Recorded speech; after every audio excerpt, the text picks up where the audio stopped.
Inspired story 90 में आपका स्वागत है, जहां कालातीत कहानियां आधुनिक ज्ञान से मिलती हैं। इस चैनल में हम प्राचीन आख्यानों की गहराई में जाकर उन गहन शिक्षाओं को उजागर करते हैं जो आज हमारे जीवन के लिए हैं।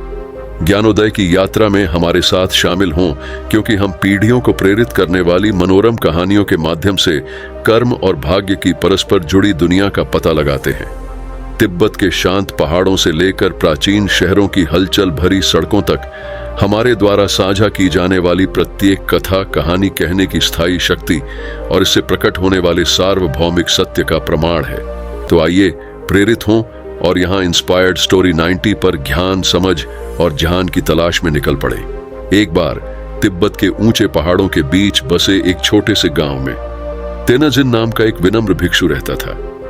तेंजिन को पूरे गांव में बुद्ध की शिक्षाओं में अटूट विश्वास और कर्म और भाग्य की गहरी समझ के लिए जाना जाता था।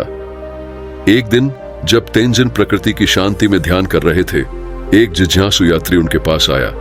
यात्री तेंजिन के शांत व्यवहार से प्रभावित होकर उससे एक गहरा सवाल पूछा, क्या बड़ा है, कर्म या भाग्य? तेंजिन एक पल के लिए रुका। उसकी बुद्धिमान आंखें प्राचीन ज्ञान से चमक उठी। फिर एक सौम्य मुस्कान के साथ उन्होंने पीढ़ियों से चली आ रही एक कालजयी कहानी को सुनाना शुरू किया। एक सुदूर देश में मिंग नाम का एक युवा किसान रहता था। मिंग ने अपने खेतों में अथक परिश्रम किया, आशा के बीज बोए और अपने श्रम का फल काटा। चुनौतियों का सामना करने के बावजूद मिंग अपने विश्वास पर दृढ़ रहा कि उसकी किस्मत ने आकार ले लिया है, उसके कार्यों से, उसके कर्म से। एक वर्ष एक भयानक सूखे ने भूमि को तबाह कर दिया, जिससे मिंग की फसलें सूख गईं और उसका उत्साह नष्ट हो गया। एक चमत्कार के लिए उत्सुक मिंग ने मंदिर में सांत्वना मांगी, जहां उसकी मुलाकात एक बूढ़े साधु से हुई जिसने भाग्य नामक रहस्यमय शक्ति के बारे में बात की। बूढ़े भिक्षु ने समझाया कि जहां कर्म किसी के कार्यों के परिणामों को नियंत्रित करता है, वहीं भाग्य का अप्रत्याशित हाथ है, जो बिना किसी तुक या कारण के आशीर्वाद या कठिनाइयां प्रदान करने में सक्षम है। भिक्षु के शब्दों से प्रेरित होकर मिंग पौराणिक लक ड्रैगन की तलाश में पहाड़ों में चला गया, जिसके बारे में कहा जाता है कि वह वहां रहता था।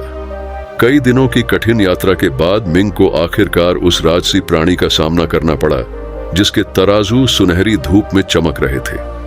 कांपते हाथों से मिंग ने ड्रैगन से सहायता की गुहार लगाई, ये आशा करते हुए कि भाग्य उस पर मुस्कुराएगा और उसकी पीड़ा को कम करेगा। बुद्धिमान और प्राचीन लक ड्रैगन ने एक कालातीत सत्य बताने से पहले मिंग को दया की दृष्टि से देखा। मेरे प्यारे बच्चे, लक ड्रैगन ने फुसफुसाया, कर्म और भाग्य एक ही ब्रह्मांडीय सिक्के के दो पहलू हैं। जबकि कर्म आपके कार्यों का मार्गदर्शन करता है और आपके भाग्य को आकार देता है, भाग्य ब्रह्मांड का निरंतर बदलता नृत्य है, जो हर गुजरते पल के साथ भाग्य और दुर्भाग्य के धागे बुनता है। ड्रैगन की बुद्धिमत्ता से प्रभावित होकर मिंग एक नई समझ के साथ अपने गांव लौट आया। उन्होंने महसूस किया कि जहां कर्म वह आधार था जिस पर उनका जीवन बना था, वहीं भाग्य वह हल्की हवा थी जो उन्हें उनकी यात्रा में आगे बढ़ाती थी। उस दिन से मिंग ने कर्म और भाग्य दोनों को स्वीकार कर लिया, यह पहचानते हुए कि प्रत्येक ने उसके अस्तित्व को आकार देने में महत्वपूर्ण भूमिका निभाई। और यद्यपि भाग्य की हवाएं बदल सकती हैं और बह सकती हैं, मिंग अपने विश्वास पर दृढ़ रहे कि दया और करुणा के बीज बोकर वह अपने रास्ते में आने वाले किसी भी तूफान का सामना कर सकते हैं। जैसे ही तेंजिन ने अपनी कहानी समाप्त की, यात्री ने नई स्पष्टता के साथ उसकी ओर देखा। कृतज्ञता की भावना के साथ यात्री ने अपनी यात्रा जारी रखने से पहले तेंजिन को उसकी बुद्धिमत्ता के लिए धन्यवाद दिया। कर्म और भाग्य की शाश्वत शिक्षा को अपने दिल में लेकर जैसे ही मिंग अपने गांव लौटा, उसने अपनी नई समझ को अपने साथी ग्रामीणों के साथ साझा किया। साथ में उन्होंने कर्म और भाग्य की शिक्षाओं को अपनाया, यह पहचानते हुए कि हालांकि वे भाग्य की सनक को नियंत्रित नहीं कर सकते, वे अपने कार्यों के माध्यम से अपने भाग्य को प्रभावित कर सकते हैं और इरादे। इसके बाद के वर्षों में मिंग का गांव समृद्ध हुआ। उसके खेत फसलों से भरपूर थे और उसके लोग आशा से भर गए। जब भी प्रतिकूलता आई, ग्रामीणों ने कर्म और भाग्य की शिक्षाओं की ओर रुख किया, पीढ़ियों से चले आ रहे कालातीत ज्ञान से शक्ति प्राप्त की, और इस प्रकार कर्म और भाग्य के सामंजस्यपूर्ण संतुलन द्वारा निर्देशित होकर गांव फला फूला। प्रत्येक ने जीवन की जटिल टेपेस्ट्री में अपनी भूमिका निभाई। जैसे जैसे मौसम बदला और साल बीतते गए, मिंग की कहानी किंवदंती बन गई। विश्वास, दृढ़ता और सभी चीजों की परस्पर संबद्धता की स्थायी शक्ति का प्रमाण। एक सौम्य मुस्कान के साथ तेंजिन ने अपनी कहानी समाप्त की। प्राचीन ज्ञान की गूंज ताजा पहाड़ी हवा में गूंज रही थी। यात्री अपनी यात्रा जारी रखने से पहले अपने द्वारा प्राप्त गहन शिक्षाओं से विनम्र होकर जहां भी घूमता था, कर्म और भाग्य का कालातीत पाठ अपने साथ ले जाता था। जैसे जैसे मौसम बदलते गए और समय आगे बढ़ता गया, मिंग का गांव जीवन के लगातार बदलते परिदृश्य के बीच सद्भाव और लचीलेपन का एक प्रतीक बनकर फलता फूलता रहा। पीढ़ियां बीत गईं, प्रत्येक को मिंग की बुद्धिमत्ता की विरासत और कर्म और भाग्य के स्थायी सबक विरासत में मिले। फिर भी जैसे जैसे गांव समृद्ध हुआ, नई चुनौतियां सामने आईं, जिन्होंने इसके निवासियों के संकल्प की परीक्षा ली। प्राकृतिक आपदाओं, संघर्षों और कठिनाइयों से उस नाजुक संतुलन के बाधित होने का खतरा पैदा हो गया, जिसे बनाए रखने के लिए उन्होंने इतनी मेहनत की थी। संकट के समय में ग्रामीण अपने पूर्वजों की शिक्षाओं से मार्गदर्शन प्राप्त करने के लिए मंदिर में एकत्रित होते थे। साथ में वे सभी चीजों के अंतर संबंध पर विचार करेंगे, समुदाय के अटूट बंधन और कर्म और भाग्य के कालातीत ज्ञान से शक्ति प्राप्त करेंगे। अपने सामूहिक प्रयासों और अटूट विश्वास के माध्यम से ग्रामीणों ने अपने रास्ते में आने वाली हर बाधा को पार कर लिया और पहले से कहीं अधिक मजबूत और एकजुट होकर उभरे। और यद्यपि भाग्य की बयार धीमी और बहती रही, गांव ब्रह्मांड की प्राकृतिक लय के साथ सद्भाव में रहने की अपनी प्रतिबद्धता पर दृढ़ रहा। जैसे ही सूरज क्षितिज से नीचे डूब गया और रात के आकाश में तारे टिमटिमाने लगे, तेंजिन शांत गर्व की भावना के साथ अपने गांव को देखता रहा, क्योंकि यहाँ के लोगों के दिलों में आत्मज्ञान की लौ जल उठी, जिसने कर्म और भाग्य की शाश्वत शिक्षाओं के साथ आगे बढ़ने का रास्ता रोशन कर दिया। एक संतुष्ट मुस्कान के साथ तेंजिन ने यात्री को विदाई दी, ये जानते हुए कि उसने जो ज्ञान के बीज बोए थे वे मानव आत्मा की असीम गहराई और कर्म और भाग्य के शाश्वत नृत्य से पोषित होकर फलते फूलते रहेंगे। जैसे जैसे आरतुएं अपने शाश्वत नृत्य के साथ चक्रित होती गईं और गांव का विकास जारी रहा, तेंजिन ने खुद को अस्तित्व के गहरे रहस्यों पर विचार करते हुए पाया।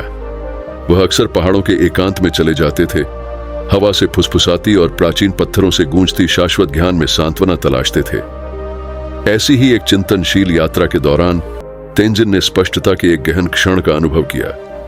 पहाड़ी दर्रे की शांति में उन्हें एहसास हुआ कि कर्म और भाग्य केवल अमूर्त अवधारणाएं नहीं थे, बल्कि जीवन के परस्पर जुड़े जाल की अभिव्यक्तियां थीं। नए उद्देश्य के साथ तेंजिन अपने साथी भिक्षुओं और ग्रामीणों के साथ अपने रहस्योद्घाटन को साझा करने के लिए उत्सुक होकर अपने गांव लौट आए। साथ में उन्होंने अन्वेषण की यात्रा शुरू की, कर्म और भाग्य के रहस्यों को गहराई से जाना, छिपी हुई सच्चाइयों को उजागर किया और आत्मज्ञान के नए रास्ते रोशन किए। जैसे जैसे उनकी समझ बढ़ती गई, वैसे वैसे सभी प्राणियों के प्रति उनकी करुणा भी बढ़ती गई। उन्होंने यह पहचान लिया कि प्रत्येक आत्मा कर्म और भाग्य के शाश्वत नृत्य में उलझी हुई है। खुले दिल और दिमाग से उन्होंने अस्तित्व की बदलती प्रकृति को अपनाया, अराजकता में सुंदरता और अज्ञात में ज्ञान खोजा। और इस प्रकार तेंजिन का गांव ज्ञान का एक प्रकाश स्तंभ बन गया। इसके निवासी ब्रह्मांड की लय के साथ सद्भाव में रह रहे थे, जो कर्म और भाग्य की शाश्वत शिक्षाओं द्वारा निर्देशित थे।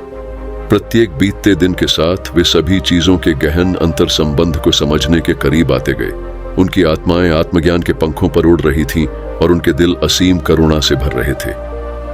जब तेंजिन ने पहाड़ों पर उगते सूरज को नीचे की दुनिया पर अपनी सुनहरी रोशनी डालते हुए देखा, तो उसे पता चल गया कि खोज की यात्रा अभी खत्म नहीं हुई है, लेकिन उनके मार्गदर्शक के रूप में युगों के ज्ञान और उनके मार्ग को रोशन करने के लिए सत्य की अटूट रोशनी के साथ उन्हें विश्वास था कि वे अनुग्रह और विनम्रता के साथ कर्म और भाग्य की यात्रा पर चलते रहेंगे, हमेशा अस्तित्व के रहस्यों को खोलने की कोशिश करेंगे। प्रत्येक आत्मा के भीतर बसी दिव्य चिंगारी को जगाओ। इसके बाद के वर्षों में तेंजिन का गांव दूर दूर से सत्य और ज्ञान के चाहने वालों के लिए एक अभयारण्य बन गया।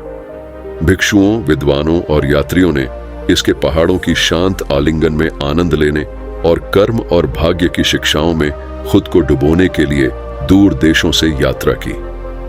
तेंजिन के मार्गदर्शन में गांव शिक्षा और आध्यात्मिक विकास के एक जीवंत केंद्र के रूप में विकसित हुआ।